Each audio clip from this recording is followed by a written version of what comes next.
Hello student, आज मैं आपको अकाउंट का सबसे important principle the accrual concept principle के बारे में बताऊंगा। ये वो प्रिंसिपल है जिसपे पूरी अकाउंटिंग बेस्ड है। पर ये प्रिंसिपल बताने के पहले मुझे आपको एक सिंपल सा क्वेश्चन पूछना है।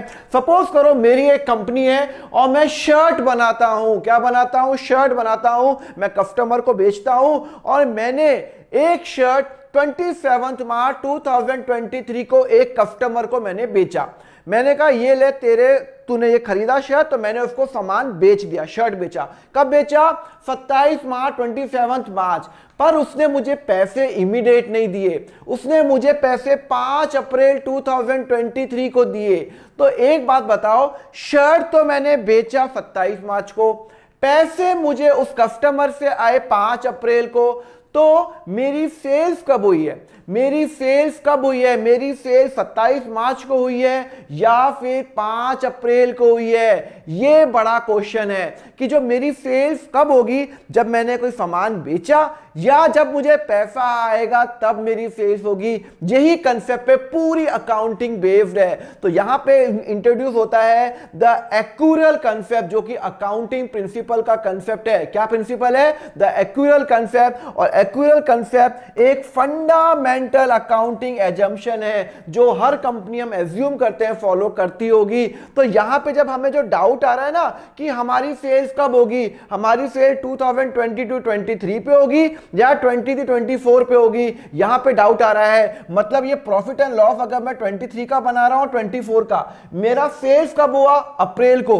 तो ये सेल्स यहां पे आएगी 5000 की, या फिर यहां पे आएगी जब मुझे पैसा मिला, मुझे पैसा अप्रैल 2024 को मिला, तो इसका अप्रैल 2023 को मिला, मतलब 23-24 में, तो यहां पे आएगी, यहां पे आएगी। यही क्वेश्चन जानने के लिए हम एक्यूरल कंसेप्ट फॉलो करते हैं। तो चलो शुरू करते हैं। लास्ट में एक सरप्राइज टेस्ट भी है। ये टेस्ट देने के बाद आपको मालूम चल जाएगा कि आप एक्यूरल कंसेप्ट के अंदर एक्सपर्ट बन चुके हो। तो लास्ट तक जरूर देख लेना। ओके, चलो छोटा सा तो लेक्चर है। As per accrual concept the transaction is recorded in the books of account when it is entered into and not when it is settlement। ध्यान रखना, एक्यूरल कंसेप्ट बोलता है कि जब भी हम कोई ट्रांजैक्शन करते हैं तब हमारी डीलिंग हो जाती है, तब हमें अकाउंट में रिकॉर्ड करना है। पैसा आया या नहीं आया हो, दैट इज इमैटीरियल, उससे कोई फर्क नहीं पड़ता। मैंने शर्ट कब बेचा? मैंने शर्ट बेचा कब बेचा? मैंने शर्ट 27 मार्च को बेचा ना, तो मेरी सेल 27 मार्च को हो गई। डीलिंग कब हो गई? मेरी और कस्टमर की जो डीलिंग है, जो एग्रीमेंट है, वो कब हो गया? 27 मार्च को। तो क्लोज 27 मार्च को मेरा डीलिंग हो गई है, तो मेरी सेल्स भी उसी दिन हो जाएगी। पैसा कहां भागा जा रहा है? 10 दिन बाद आ जाएगा, 2 महीने बाद आ जाएगा, बट मेरा जो सेल्स होगा, मेरी जो इनकम स्टेटमेंट में जो मैं सेल्स दिखाऊंगा, वो मैं 27 मार्च को दिखाऊंगा। यहीं पे लिखा हुआ है accrual concept, the transaction when it is entered into 27 March and not when it is settlement return. पैसे कब आया नहीं आया उससे कोई फर्क नहीं पड़ता।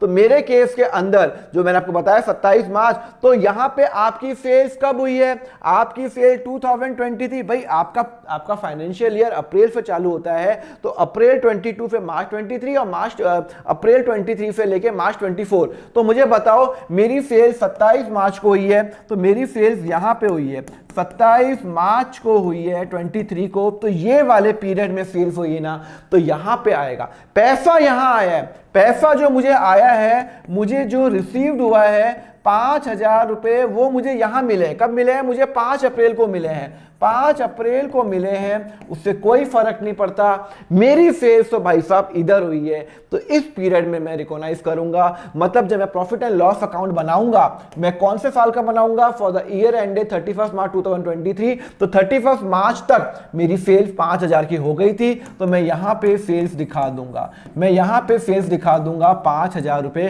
क्योंकि मैंने 5000 रुपए का माल बेच दिया। यही मेरा एक्यूरल कंसेप्ट बोलता है। क्लियर है? समझ में आया नहीं आया? ओके, तो एक्यूरल कंसेप्ट में जब भी आपकी कोई ट्रांजैक्शन इंकर्ड हो गई है, आपको उसी टाइम सेल्स रिकॉग्नाइज करनी है। पैसे 10 दिन बाद आए या साल भर बाद आए उससे मैटर नहीं करता। एग्रीमेंट कब हो गया? एग्रीमेंट हो गया आज की डेट में, आपने मेरा माल खरीद लिया, मेरी सेल्स हो गई है। तो सेटलमेंट के बेसिस पे नहीं करते, सेटलमेंट के बेसिस पे कैश बेसिस अकाउंटिंग में होता था, अब वो पूरी तरीके से बैन हो गई कैश बेसिस अकाउंटिंग पूरी वर्ल्ड के अंदर। पूरी वर्ल्ड में जितनी भी कंपनी है, क्या वो इन्फोसिस हो, रिलायंस हो, एप्पल हो, सारी कंपनी एक्यूरल कंसेप्ट ही फॉलो करती है। क्लियर है? लाइक करो ना, अच्छा लगा अच्छा लाइक करो, एनर्जी देता हूं आपको, मैं आपके लिए मेहनत करता हूं, बस आप एक का लाइक गुरु दक्षिणा के रूप में लाइक जरूर कर देना, क्योंकि तभी तो YouTube मुझे ग्रो करने में हेल्प करेगा। चलो चलो चलो आगे बढ़ते हैं। लाइक तो एक ना एक दिन आप कर ही लोगे हर वीडियो पे। रिलायबल लिमिटेड एक मैंने एक एम्प्लॉय हायर किया। अब मैं अभी तक रिवेन्यू बताया, मैं एम्प्लॉय पे आता हूं। मैंने एक एम्प्लॉय हायर किया एंड उसकी सैलरी कितनी है? 6 लाख रुपए पूरे साल की। कब है? अब वो सैलरी 6 लाख रुपए पर साल की है, तो भैया उसने 2000, मैंने क्या किया उसको ना भाई, उसने पूरे साल मेरे यहाँ में काम किया। कब मैंने हायर किया? 1 अप्रैल 2022 को। तो सुनो, उसने एक मिनट में यहां पे लिख देता हूं, उसने मेरे यहां पे काम किया 1 अप्रैल 2022 से लेके 31 मार्च 23 तक, पूरे साल उसने मेरे यहां पे एम्प्लॉय ने काम किया। तो भैया उसकी सैलरी कितनी है? 6 लाख रुपए। कितनी है? 6 लाख रुपए। बट मैंने उसको 6 लाख रुपए नहीं दिए।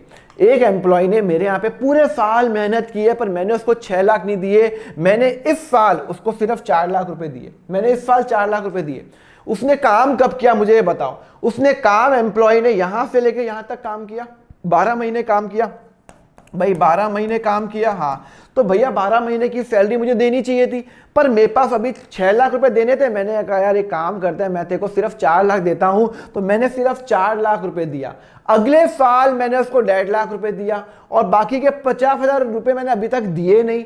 तो अब ये बताओ कि मैं जब अपनी इनकम स्टेटमेंट बनाऊंगा तो मैं ये जो 6 लाख रुपए हैं कहां दिखाऊंगा? मैं अपना कॉस्ट जो है भाई, मैं लोगों को सैलरी दे तो मेरे लिए तो खर्चा है ना, तो ये जो खर्चा है ये मैं कहां दिखाऊंगा? इस साल दिखाऊंगा, 22-23 में दिखाऊंगा, 23-24 में दिखाऊंगा, कब दिखाऊंगा?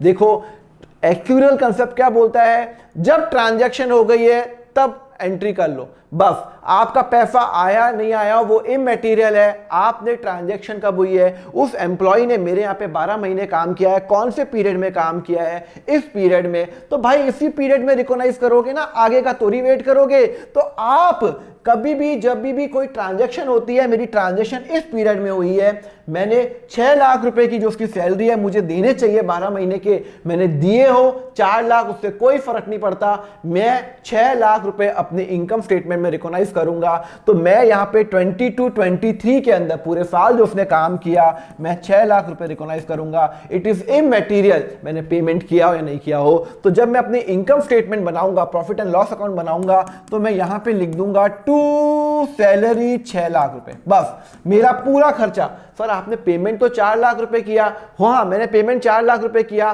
तो जब मैं बैलेंस शीट बनाऊंगा इस दिन पे, तो इस दिन पे मेरे एम्प्लॉय की सैलरी थी 6 लाख, मैंने दिए 4 लाख, तो 2 लाख रुपए मुझे देने बाकी है। तो वो मैं अपने लायबिलिटी में दिखा दूंगा कि भाई साहब मुझे 2 लाख रुपए देने बाकी हैं। क्लियर है नहीं क्लियर है? आपको समझ में आया? तो आपको कंसेप्ट क्या बता रहा हूं, आपके एम्प्लॉय ने काम कब किया, employee has work in the period 22-23, तो आप उसी साल उसका खर्चा दिखा दोगे, आपने पेमेंट किया हो या नहीं किया हो, दैट इज इमैटेरियल। खर्चा 6 लाख आपका हो चुका, आप उसको यहां पे रिकॉग्नाइज कर लोगे। और 6 लाख सैलरी, हाँ आपने 4 लाख पे किए तो 2 लाख की आप उसमें लायबिलिटी आप दिखा दोगे। क्लियर है? समझ में आया? चलो सरप्राइज टेस्ट करें। तो एक्यूरेट कंसेप्ट मैंने आपको बता दिया। चलो मुझे बताओ एक्यूरेट, आपको नीचे आंसर देना है। As per accurate concept if the enterprise sold goods for 50,000 on 29th March and cash is received, मुझे बताओ कब रिकॉग्नाइज करेंगे? कब रिकॉग्नाइज करेंगे? मैं नीचे पिन कमेंट पे आंसर दूंगा, आंसर आपको देना है। अब आप ये मत सोचो कि सर आंसर देखेंगे या नहीं देखेंगे, अरे यार इतने सारे बच्चे हैं, देखते हैं कोई ना कोई आपको बता देगा और मैं भी पिन कर लूंगा आंसर। पर पहले आप आंसर दो कि इसका क्या आंसर होगा, ABCD में क्या आंसर होगा। ठीक है। और एक क्वेश्चन नंबर 2 है, इसका नीचे कमेंट पे आंसर लिखो। ये मत सोचो कि कोई ये आंसर पढ़ेगा नहीं पढ़ेगा, आप अपनी मेहनत कर लो, पिन कमेंट पे मैं आंसर लिख दूंगा। क्लियर है? तो यहां पे क्या है, क्वेश्चन नंबर 1 का जो आंसर है मुझे बताओ क्या आंसर होगा, लिखना क्वेश्चन नंबर 1 का आंसर, एंड क्वेश्चन नंबर 2 का आंसर क्या होगा, क्या आंसर होगा। क्लियर है? चलो लाइक जरूर कर लेना यार, लाइक नहीं करते तो यार मुझे लगता है आपको लेक्चर अच्छा नहीं लगा। एनर्जी डालता हूं जिससे आपको नींद नहीं आए और आपका अकाउंट सुपर पावरफुल हो जाए। एंड सब्सक्राइब कर लेना, ऐसी वीडियो लाता रहूंगा। 1 मिनट का वीडियो, 10 मिनट के वीडियो, 60 मिनट के वीडियो, 10-10 घंटे के वीडियो मैंने डाले हुए हैं, सब देख डालो और अकाउंट्स में ऑसम आप बन जाओ। And just if you want to contribute an amount, 40 रुपए, 100 रुपए, सुपर थैंक्स पे क्लिक करो और वहां पे कंट्रीब्यूट आप कर सकते हो। लेक्चर फ्री है। If you want to contribute, you can contribute. Telegram channel, WhatsApp group आप ज्वाइन करो। एंड जस्ट accountfunda.com पे जाओ, पूरा वहां पे कोर्स मेरा अवेलेबल है। 160 आवर्स का क्लास 11th का, 240 आवर्स क्लास 12th का, 1000 क्वेश्चन 12th के, 400 क्वेश्चन 11th के, स्टेप बाय स्टेप मैंने पेन ड्राइव के अंदर सॉल्व किए हुए हैं, बहुत ही रीजनेबल प्राइस पे अवेलेबल है, आप वहां पे देख सकते हो। And just do subscribe my channel. Thank you very much, have a nice day, take care.